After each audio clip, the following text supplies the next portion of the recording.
Young people, you just gotta understand, it take a long time to make a lot of money. But there's joy in the process too. You gotta be grateful when you're making 50,000. You gotta be grateful at 80,000. A lot of people stay pissed off because they ain't a millionaire. If you pissed off where you are right now, you'll never be a millionaire. The more you're grateful for, the more God will give you to be grateful for. Instead of complaining about what's going on, man, I got to go to work today. Man, I got these kids. Remember when you wanted a job? Remember when you wanted a baby? You know what I learned? You can't cry about what's on your plate when your whole goal was to eat. The moment you start showing God more gratitude, he'll give you more stuff. What he do is, he's not gonna keep giving you stuff if what you got you can't handle already. You kill more blessings by not being grateful. That's the number one blessing blocker, lack of gratitude. That's the number one reason I have what I have, and that's the number one reason why I'm going to get more. Listen to me, y'all. Wake up every day and start being grateful. Don't check your phone first. Wake up every morning and just start thanking him for just your life, your kids, your food, your clothes, your money, your husband. And then immediately after that, you'll have a better day. He start giving you more stuff. There's this thing people think that, like, I'll be happy when. Once I get like this amazing home, or once I get this relationship or an amount of money, then I'll allow myself some happiness. The problem is the finish line always moves. The other part is people think, well, if I enjoy myself now, I'm going to lose my drive. The truth is there's no correlation between the two at all, between you feeling complete pain all the time and losing drive. And so really the best example of that would be like if you've ever, if I bite into a great piece of steak, you take that first bite, it's like complete bliss. There's no correlation between how great that tasted and your lack of desire for the next bite. In fact, that bliss causes you to want more of it. It's important that we celebrate our wins, we celebrate our lives, because it causes us to want the next bite. And so for me, I want to live in a state of being grateful and blissful now, not waiting for some future place or date that may never arise. I had a really good friend of mine, I went to lunch and he said, I don't know who this guy is here. And he goes, let me ask you a question. Right now, what are you grateful for? And at the lunch I said, nothing, brother. There's nothing good in my life right now. As I'm mouthing these words, two people walked in with an older man. Both of them clearly were fighting cancer somehow. Both walked by our table and gave me the warmest smile as a stranger. And he goes, that's pretty freaking pathetic. You can't find anything in your life to be grateful for right now? Because if you can find things to be grateful for in that space, man, is your life going to be rich when there really are external things to be grateful for. And what happens is there's this reticular activating system in our brains. All of a sudden, all these things start to come into my awareness that I'm grateful for. I started to see things to be grateful for. Choose to be happy in spite of life's challenges. Life changes every day. Sometimes things will be going your way. Sometimes it won't work so well. Sometimes you'll have your health, you're feeling good, and there's some things that can happen to you in life that can take all of that from you. Life always changes. But you can choose in the midst of all of this that's going on to be happy in spite of it. Viktor Frankl, he said the last of the human freedoms to choose one's attitude in any given set of circumstances, to choose one's own way. Douglas Matlock has a poem I love. He said, sure, this world is full of trouble. Lord, I've had enough and double reason for complaint. Rain and storm have come to fret me. Skies are often gray. But say, ain't it fine today? What's the use of always keeping thinking of the past? Each must have his tribulation, water with his wine. Trouble? I've had mine, but today is fine. It may rain again tomorrow. It may rain, but say,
Ain't it fine today?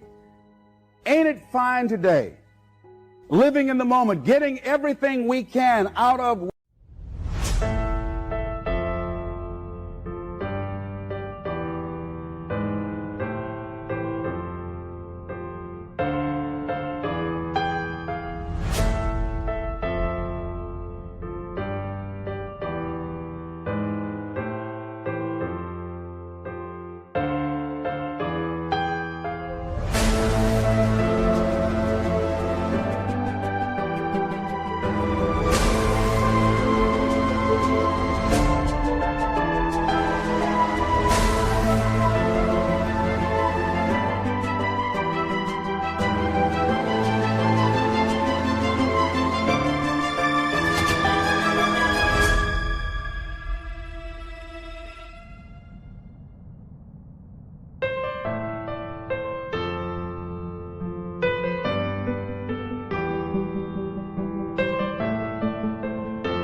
where we are in the moment where we are right now. The other thing is willingness to let people and things go, especially if they want to go. When they're no longer good for you, just let them go. Just to hold on tenaciously really doesn't make really good sense, all right? Next thing is face the truth about life and deal with it. In order to have a fulfilling life, knowing that things are going to happen, expect the unexpected. Everything that happens, use it for your upliftment. What can I get from this? How did I end up here? What's the blessing in this for me? And don't let it go until you get your blessing out of it, because there's a blessing there. There's something for you in everything that happens to you for you to learn from that experience. Analyze it, dissect it, take it apart.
and then get what you need from that and move on. Here's something I encourage you to do. Whatever you do it in a consciousness of love, in spite of the circumstances. Emmett Fox said, love is absolutely invincible. No disease that enough love will not heal. No door that enough love will not open. No wall that enough love will not throw down. It makes no difference how deeply seated may be the trouble, how great the mistake, a sufficient realization of love will dissolve it all. And he ends it in a scripture that says, God is love, and he that dwelleth in love dwelleth in God. That whatever work you have to do it lovingly. Just decide to be more loving, more giving, more caring, more sensitive than you've ever been before. But what if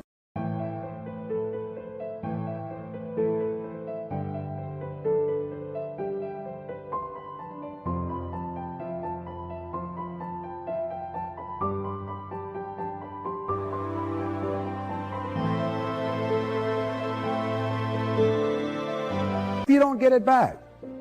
But don't count on it. Don't let someone else determine who you're going to be. Do it because that's who you are. Do it because it gives your life a sense of fulfillment and self-respect. Anybody can hate. Anybody can do that. Anybody can hold a grudge. But the real challenge about growth and moving into your greatness is about being who you are. I say, as you look at life, as you go toward your goals and your dreams, spring forth with a mighty faith to start the business that ought to be started by you, to make the difference in our society that ought to be made by you. How is it that I can make the contribution that I showed up to give? And one last step, I think.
In the area of self-fulfillment, you must live in a spirit of gratitude. There's so many things, ladies and gentlemen, that we take for granted. There are a lot of things that we need to be thankful for. There are big things, there are little things. I'm thankful for my children. I'm thankful for the life that I live and for the people who have enriched my life.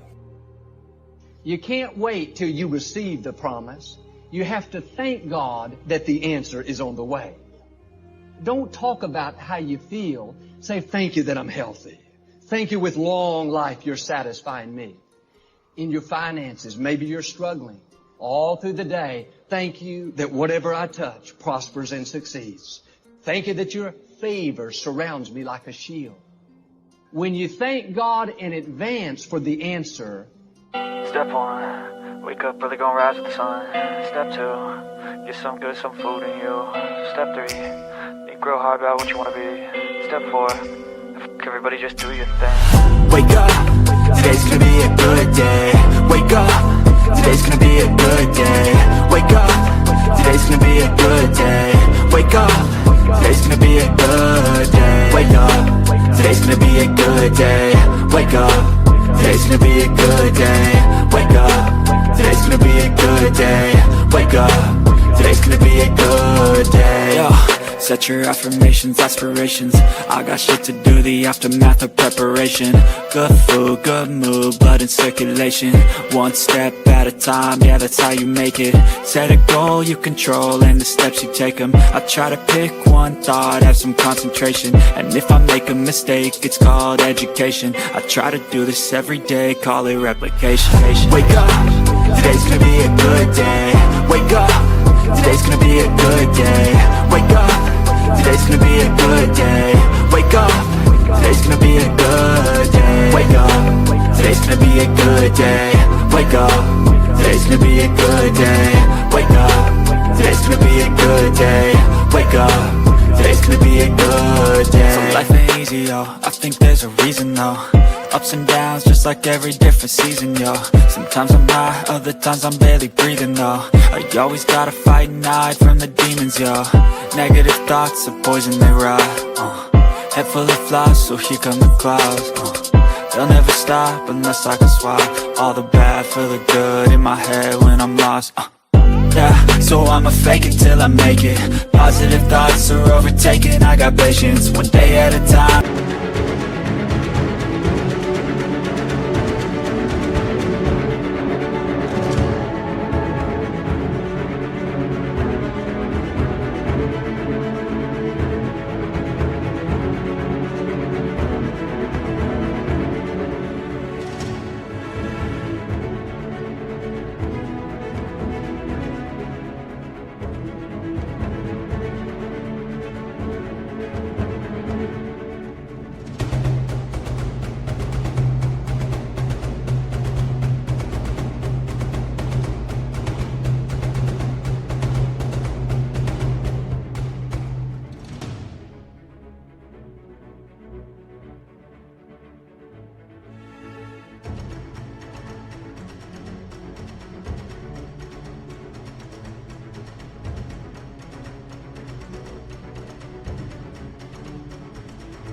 How you operate a cadence, a flow, you grow, you show yourself a foundation. Stay away from all the shit that causes temptation. I know that I like to do it cause it's sensation. I live my life in my head like a narration. Don't expect greatness, do my best, man, I'll take it.